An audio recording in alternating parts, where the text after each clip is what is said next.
আসসালামু আলাইকুম everyone, welcome back to my channel Anabia's kitchen and blogs. আজকে পর্বে তৈরি করে দেখাবো নুডলস দিয়ে খুবই সহজ ও মজাদার একটি নাস্তার রেসিপি। তৈরি করে দেখাবো মুচমুচে নুডলস পাকোড়া। তো চলুন মূল রেসিপিতে চলে যাওয়া যাক। মজাদার নুডলস পাকোড়া তৈরি করে নেওয়ার জন্য আমি এখানে 1 প্যাকেট ম্যাগি নুডলস নিয়েছি। আর নুডলসটাকে আমি খুব ভালো করে সেদ্ধ করে তারপর ঠান্ডা পানি দিয়ে ধুয়ে পানিটা ঝরিয়ে নিয়েছি। তো আপনারা চাইলে কিন্তু যে কোনো নুডলস দিয়ে এই পাকোড়াটা তৈরি করে নিতে পারবেন। এবার এতে আমি দিয়ে দিচ্ছি 1/2 কাপ পরিমাণ কুচানো পেঁয়াজ। তো পেঁয়াজ কুচিটা একটু বেশি দিবেন, তাহলে খেতে ভালো লাগবে। দিয়ে দিচ্ছি 4 থেকে 5টি কাঁচামরিচ কুচি। আর নুডলসের সাথে থাকা প্যাকেট মশলা দিয়ে দিচ্ছি 1টি।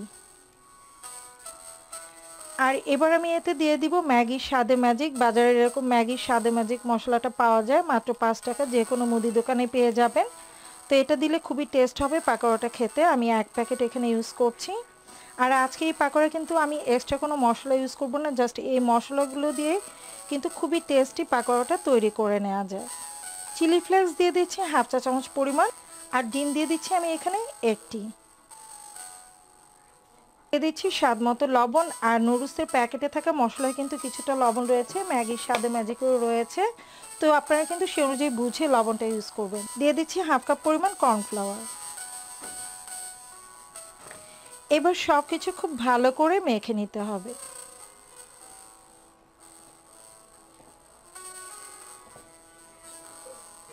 তো আমি সব কিছু খুব ভালোভাবে মিক্স করে নিয়েছি। সব কিছু খুব ভালো করে মিক্স করে নেওয়া হয়ে গেছে। এবার পাকোড়াগুলো ভেজে নিব। পাকোড়াগুলো ভেজে নেওয়ার জন্য আমি প্যানে পরিমাণ মতো তেল দিয়ে দিয়েছি। আর তেলটাও কিন্তু পারফেক্টলি গরম হয়ে গেছে। এবার আমি সাবধানে পাকোড়াগুলো দিয়ে দিব।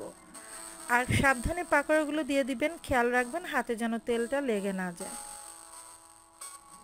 তো আমি সাবধানে সবগুলো পাকোড়াই দিয়ে দিয়েছি।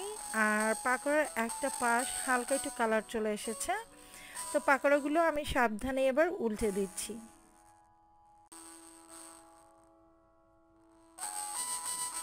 তো আমি সবগুলো পাকোড়া উল্টে নিয়েছি। এভাবে উল্টে পাল্টে পাকোড়াগুলোকে গোল্ডেন ব্রাউন করে ভেজে নিতে হবে। এটা অবশ্যই চুলার আঁচটা মিডিয়ামে রেখে কিন্তু পাকোড়াগুলো ভেজে নিতে হবে।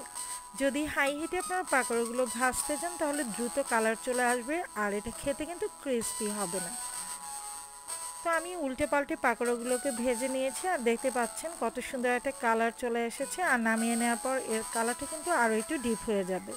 তো এ পর্যায়ে আমি এগুলোকে তেল থেকে ছেঁকে তুলে নিচ্ছি। আর পরবর্তী ব্যাচে আমি একইভাবে বাকি পাকোড়াগুলো ভেজে নিব। তো আমার সবগুলো নুডলস পাকোড়াই কিন্তু ভেজে নেওয়া হয়ে গেছে। আর এগুলো কিন্তু বেশ মুচমুচে ক্রিস্পি হয়েছে। বিকেলের নাস্তায় চায়ের আড্ডায় দারুণ জমে যাবে মজাদার এই মুচমুচে noodles pakora. I hope recipe ভালো লেগেছে। ভালো লেগে থাকলে লাইক, কমেন্ট এবং শেয়ার করে দেবেন। পরবর্তী রেসিপি দেখার আমন্ত্রণ জানিয়ে আজকের মতো এখানেই বিদায় নিয়ে নিচ্ছি। সবাই ভালো থাকবেন, সুস্থ থাকবেন।